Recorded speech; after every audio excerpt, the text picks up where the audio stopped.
তো সবাই কেমন আছো? আমি আবার চলে এসেছি একটা রান্না নিয়ে, একদম ঘরোয়া রান্না, সোয়াবিনের তরকারি। চলো দেখে নিই কী করে রান্নাটা ফিনিশ করব। চলো আমার সঙ্গে থাকো, তাহলে একসঙ্গে চলো, তোমরাও দেখে নিতে পারবে, আমিও রান্নাটা ফিনিশ করে নেব। চলো। কড়াইয়ে সর্ষের তেল দিয়েছি, তেলটা গরম হয়ে গেছে। এরপর একটা শুকনো লঙ্কা, একটু গোটা গরম মশলা আর একটু গোটা জিরে ফোড়ন দিয়ে দেবো। এরপর এখানে রসুন, টমেটো, আদা, পেঁয়াজ আর একটা লঙ্কা দিয়ে আমি পেস্ট করে রেখেছি, এটা দিয়ে দেবো। এই যে পেস্ট দিয়ে দিয়েছি। এবার এটা একটু কাঁচা গন্ধটা যাবে, তারপর বাকি মশলা অ্যাড করে দেবো। এটার মধ্যে থেকে কাঁচা একটা গন্ধ চলে গেছে আর এটা বেশ একটু লাল লালও হয়ে গেছে। এরপর আমি মশলাগুলো অ্যাড করব। দেব হলুদ গুঁড়ো, দেব জিরের গুঁড়ো, দেব ধনের গুঁড়ো, কাশ্মীরি লঙ্কার গুঁড়ো আর দেব নুন।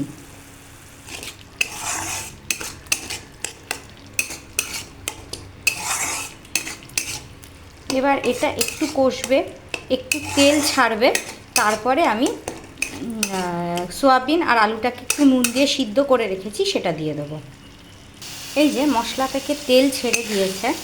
এরপর আমি যে সয়াবিন আর আলুটাকে আগে থেকেই আমি একটু সিদ্ধ করে রেখেছি নুন দিয়ে, এটা দিয়ে দেবো।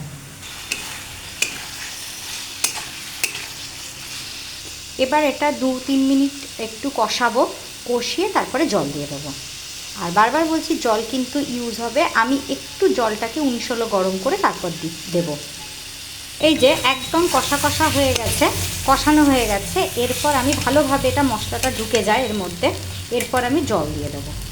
এই যে আমি জল দিয়ে দিয়েছি, আমি একটু ঝোল বেশি রাখবো তাই বেশি জল দিয়েছি। তোমরা যদি একটু কষা কষা খেতে চাও বা গ্রেভি রাখতে চাও তাহলে অল্প জল দিতে পারো। এইটা এবার ফুটবে, এই যে ফুট খেয়েছে, আমি ঢাকা দিয়ে দেবো, এটা ফুটবে। তারপর নামানোর সময় একটু ধনেপাতা দিয়ে নামিয়ে দেবো। এই যে আমার তরকারিটা ফুটছে, প্রায় হয়েই গেছে। এরপর আমি এই যে ধনেপাতা দিয়ে দেবো, তারপর একটু ঢেকে রাখবো। এই যে আমি ঢেকে দিয়েছি, এরপর আমি গ্যাসটা অফ করে দিলাম। এটা গন্ধটা ভেতরে এমনি অ্যারোমাটা মিক্সড হবে, তারপরে আমি একটু পরে নামাবো। এই যে আমার সয়াবিন আলুর ঝোল রেডি। আজকে এইটুকুই, ঘরোয়া একদম পদ্ধতি, যা বাড়িতে আছে তাই দিয়ে রান্না করলাম। এরপর আবার নতুন কোনো রান্না নিয়ে নতুনভাবে আবার ফিরে আসবো, কিন্তু অবশ্যই ঘরোয়া পদ্ধতি।